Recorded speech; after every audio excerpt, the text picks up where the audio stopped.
So I would only imagine that there's nothing called intimacy again in sex. Yeah, true. That word is now losing meaning Exactly. in my understanding. Because if you will have gone to bed with 10 men and you marry the 11th, Yes. I mean, yeah. it's how can you say you are intimate with that person? Just an act like if you're not careful, we'll go where animals are. I was just about to ask you about the soul ties. When you sleep around with so many people, maybe you meet this person and you think they're the best you could ever have. You trust them to a point where you sleep with them. Then maybe you are still dating 2-3 months again, you have broken up, you go to another, the same thing. What effect does this have to you as a person? First of all, because as I said, it's breaking the law of God. It keeps you feeling used, self-hate. Yeah, at the end of the day, and you wonder what the people you've been sleeping with are saying about you. When you meet them, possibly with now your current sex mate, if I may call it, you can call them husband. I don't know what they feel when they see the others around who they have been relating with in that way. I would only plead with the young people, because every time you're hungry, you don't steal food. Yeah, if I may use that analogy. Yes. Every time they get sexually aroused, they don't have to get it to get sexual satisfaction from the next person. There's something that called self-control, holding back, so that at least when you now get to the person that marries you, you have that thing which you call intimacy. You don't want to get connected with so many people. You allow me again, although you said this is for people who might not even be Christians. I can't run away from Christian principles. Paul tells us in the book of Corinthians, if you sleep with somebody, you're becoming one with them. Not only physically, but even in the spirit. The spirit. Yes. So how many people will you be connected with? Even spiritually in this way. And I would also imagine that if you keep on moving from one person to another, you're likely to get into a situation where you are comparing one to the other. And therefore, instead of concentrating where you are possibly thinking about the other person you had and which you not have here. And it might, it's likely to hinder intimacy in that area. I'm getting that on the emotions that you carry around when you sleep with so many of them. So now the courtship is over. Now we are getting married. Yes. And we are married and the family is here. Family now is where the reality comes in. Is where maybe you thought about someone like this, you realize that these are the things. You have relatives to deal with, you have in-laws to deal with.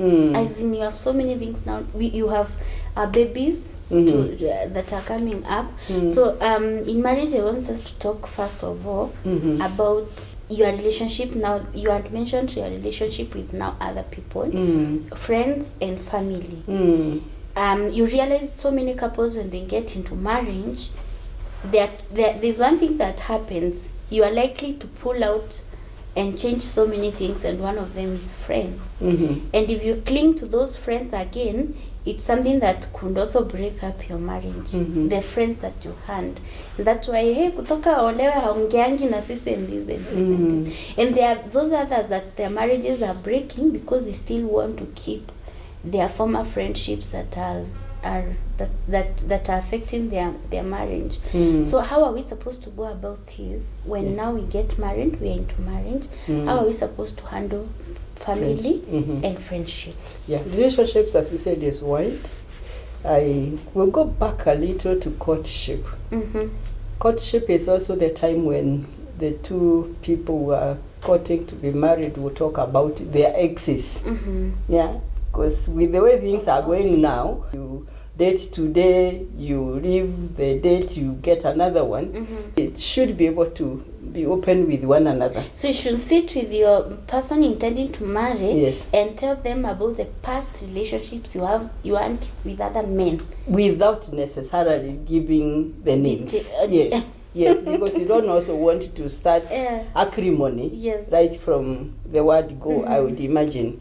But you let them know you're not the very first person I'm dating. No, I will have sex with, because I have had. Yeah, it's difficult.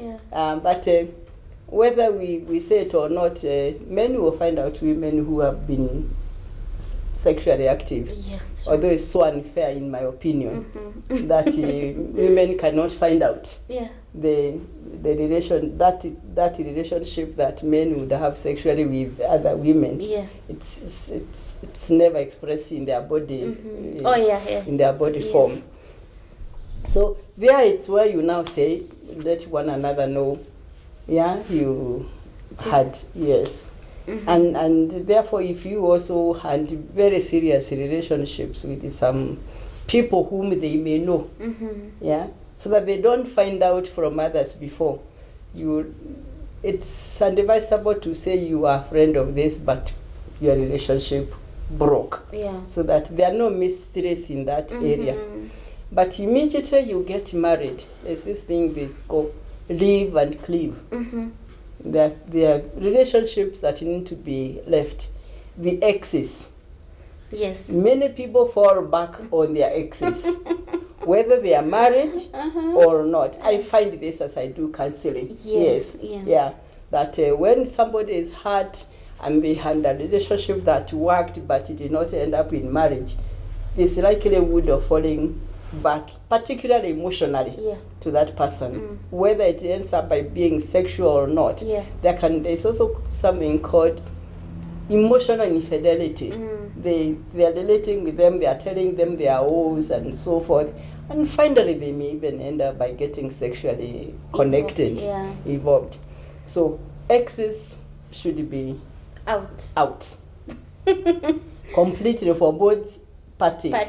Yes, and if they are there, then wisely, because some of them you may not completely get rid of. You are in the same working environment, you have similar circles of friends, but it's an area of relationship that needs to be checked by whoever was there. Then workmates, let workmates also know that you're now in marriage. And particularly wale wanakuchokoza, if you may use that language, which I'm not very good at. Oh, you smart. Oh, you smelling nice. If you put on a little perfume, and your husband didn't tell you in the morning, it takes you off the ground.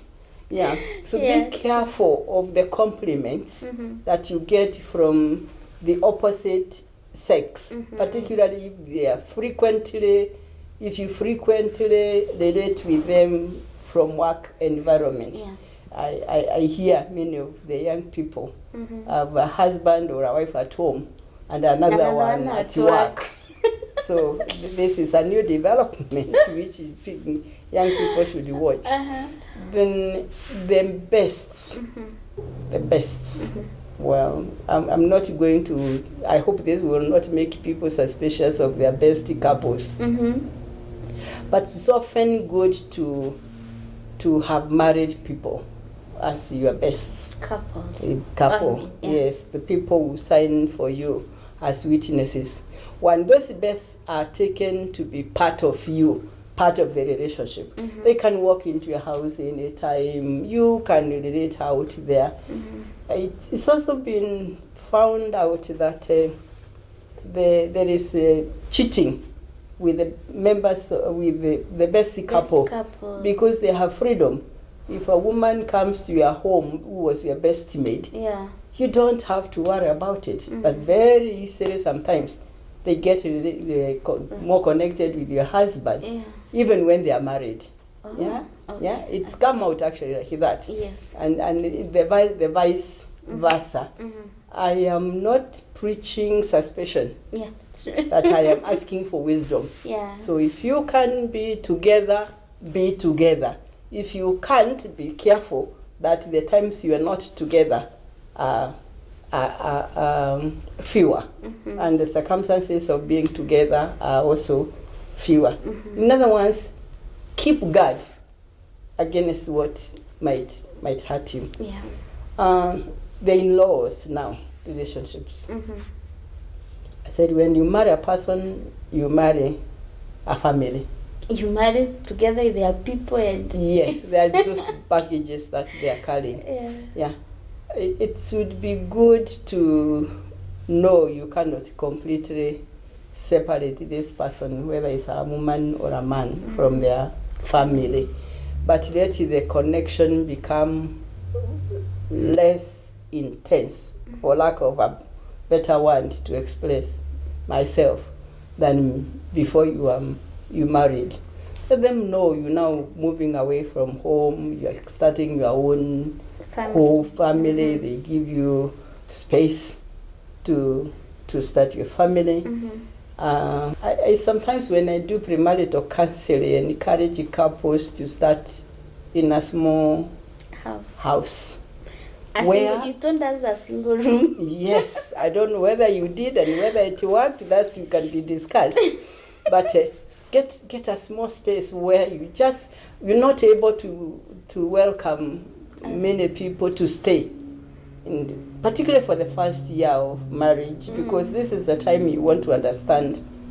You want not understand. You want to know one another. You want your greatest freedom. Yeah. True. You really don't want to be intimate with your husband or wife, and next door is your mother or your father. And you are wondering whether the walls are soundproof or not, because that can actually interfere with the freedom in that area.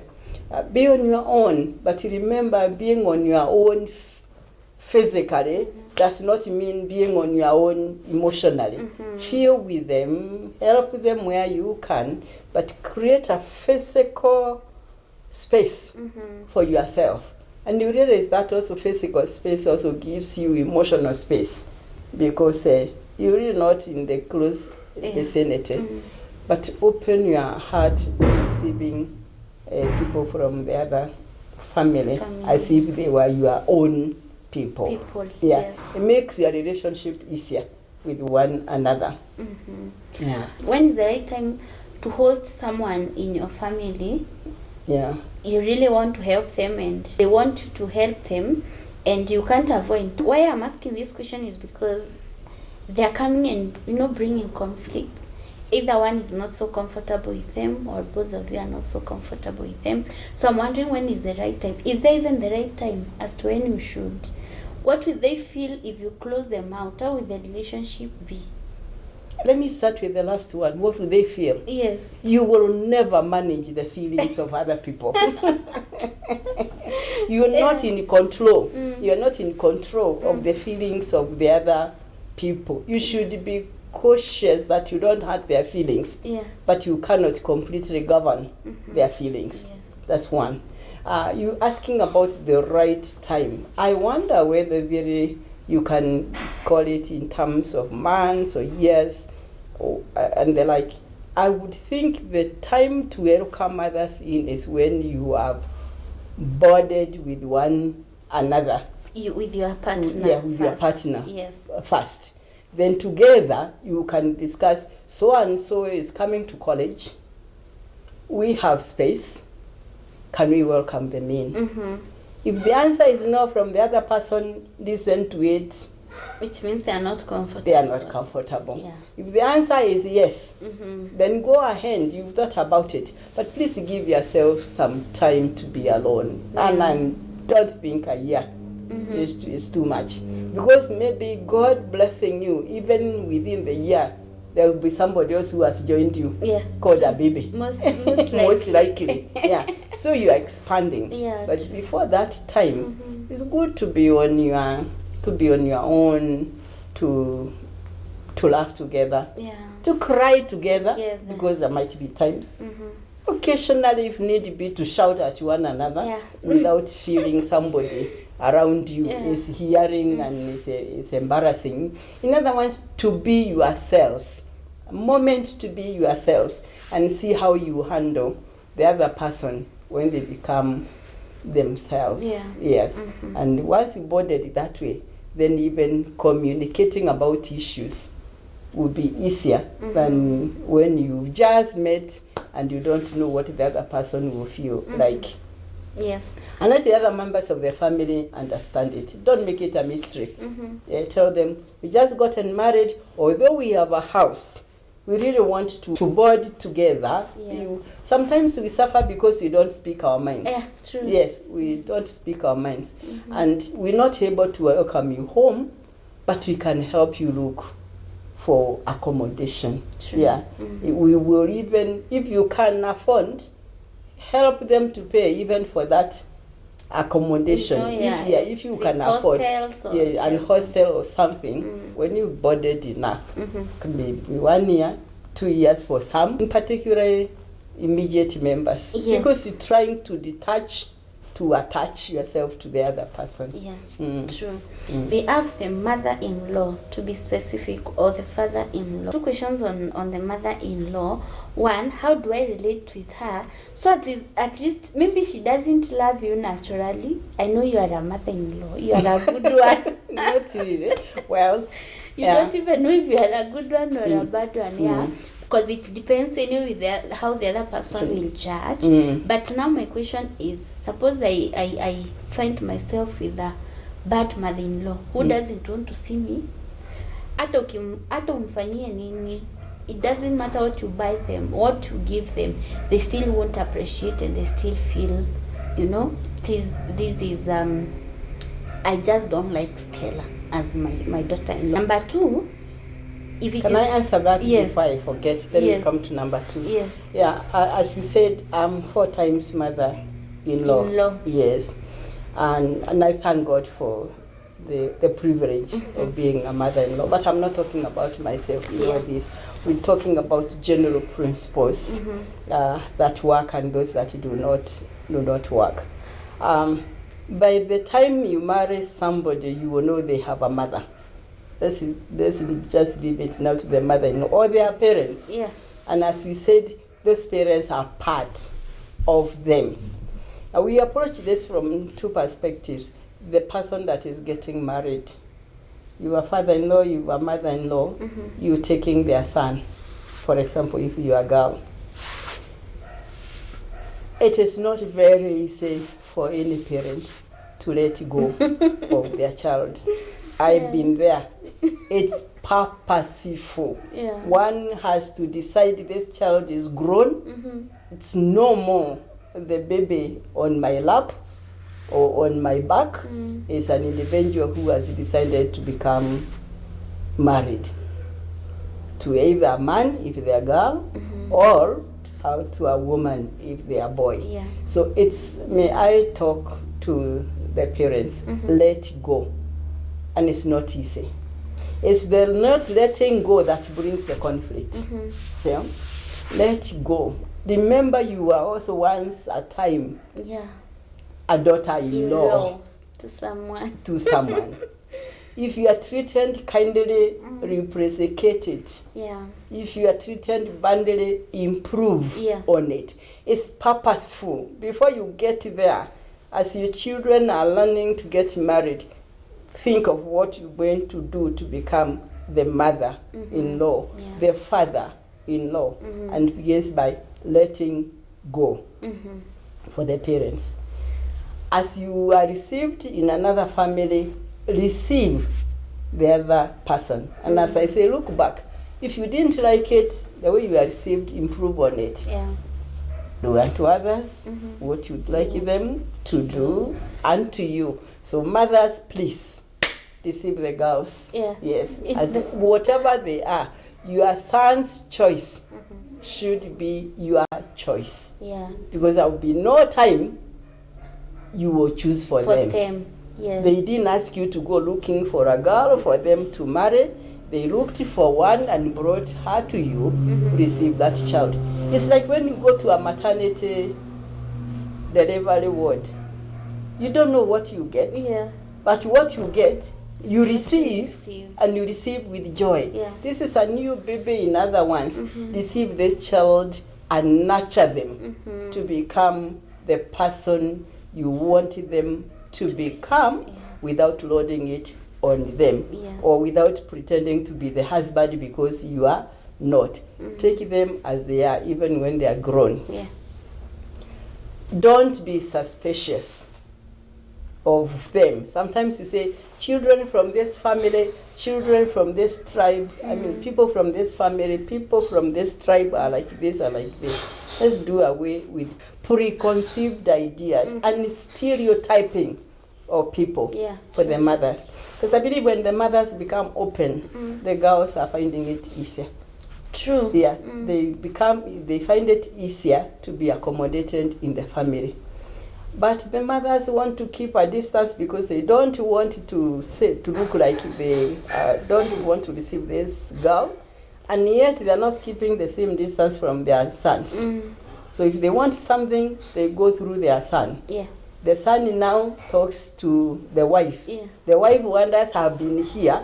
Why didn't she not tell me?" Yeah. Mothers, if you want to reduce that problem, go through your daughter-in-law to your son. Yeah, true. It becomes easier. It's so easy because now she will now talk to her husband from a point of friendship. Yes. But if your husband talks to her, it's from a point of defense. I think that is a method I have used and it has worked beautifully. If I want anything from my sons, I'll ask it from their my wives. daughters, from their wives. Yeah, and they will tell me, "I was told you this and this," and I say yes. I thought Mom is closer to you than I am because she's with you most of the time. She will remember to explain to you what it is. That way, the girls feel you are on their side. You've been in this family as a mother. You've been in this family longer than the daughter who has come. Remember, you are also a foreigner one time. You find a culture that you took time to adjust to and now blend with. Why wouldn't you, for goodness sake, help this other stranger who has come to get into the culture of the family and work with it? Yeah. I think I would really, it's more dependent on the mothers than it is on the daughters, how this relationship works. True. But there are also girls who come into family with the stereotype. Mothers-in-law are bad. Leave them alone. Keep a distance. And when they try, when those daughters, when the mothers try to get to you, you make the distance even bigger. And that way you hurt yourself more than anything else, young women. Yes, your mothers are not enemies. They are friends at a distance. So draw them closer. Yeah. And also remember, one time, God willing, you also be a mother-in-law. The same rule. Treat others the way you would want to be treated. But let's do away with stereotyping. Not all mothers-in-law are bad. And not all mothers-in-law are good. Let's take a case at a time, and on its own merit. Yes, before we finish our sisters, I wanted to talk about sisters. They are very difficult to let go of their brothers, particularly if they are younger and they have not been married. This is a brother who has protected them from other men. This is a brother they have cooked for and served. So they look at you as another woman from nowhere who is coming now to claim their protector, their provider. If he has been giving them pocket money and so forth, and your coming reduces the volume. So the people getting married to the men with younger sisters are either their age or a little older. So give them time also to detach. Knowledge is power. Know it's difficult for them to let go of their brother and give them time to adjust. And it's not just one way. Even the relatives of a girl, they feel their sister has been taken away from them. Yeah, maybe there's been the hand-me-down, which is not now very obvious. Yeah, because husband wants to buy a dress for his wife, and the next day they see it worn by a sister. Yeah. Very true. Yeah, and they don't know whether you are the one who bought it or it was bought for you. Yeah. So take time again to allow these people to breed. But please, let's do away with the stereotyping. Yeah. Yeah. Or generalization. Yeah. What of the cases where now the truth and the reality is my mother-in-law is bad? As a wife in this family, I know that I need blessings from my parents. You've just mentioned we should treat others the way we want to be treated. But ile ya ukweli, this woman is bad. Yeah. Is bad. How am I supposed to behave as a wife now to this son? I'm asking two questions for the daughter-in-law now, who has a very bad mother-in-law, and the reality is that they are ever quarreling, they are ever, calling names. You can't give birth, you can't, take care of my son. And there's also now the son, who is torn between the mother and the wife. It's a reality. It's a reality. It's terror. When I talk to women in women fellowships, that comes up. They are women, they are mothers, let me call them. Yes. There are mothers, who are really bad. And if you follow it, most of them will also have fallen out of favor with their husbands.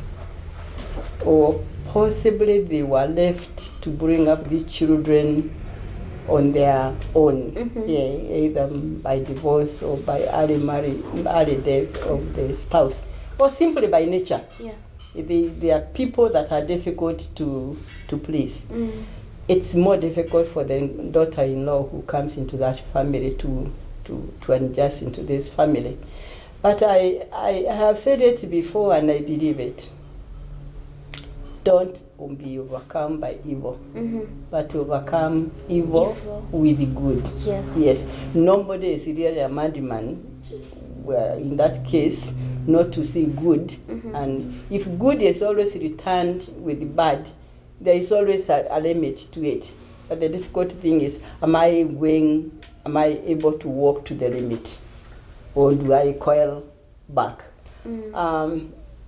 It will vary from personality to personality. Yes. There are people who have been given a gift of long suffering. They are patient. I mean, you hear her quarreling, you walk out of her way without quarreling.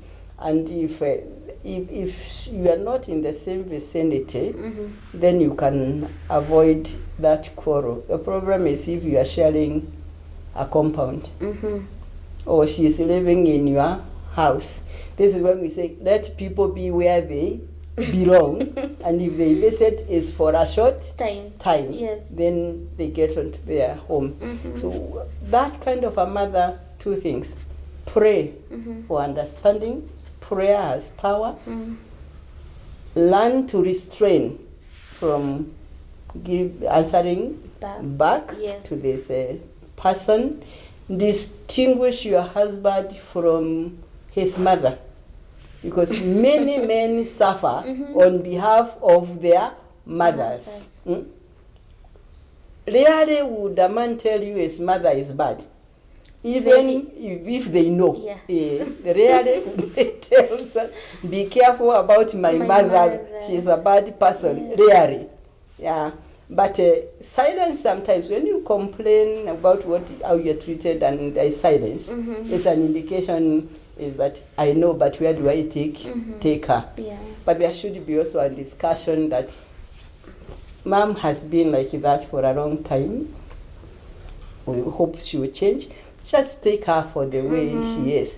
But there is also a danger of that openness, because this girl will likely to go home and say, even her son says so, and knows she is a bad person. It requires wisdom. And the determination to bring about harmony and happiness in this family. The question is, do you want to live in this family? Yes. Do you want to be in this family? Yes. Then invest heavily. in the relationship, so that you have good returns. Yeah, and God is willing to help you with that.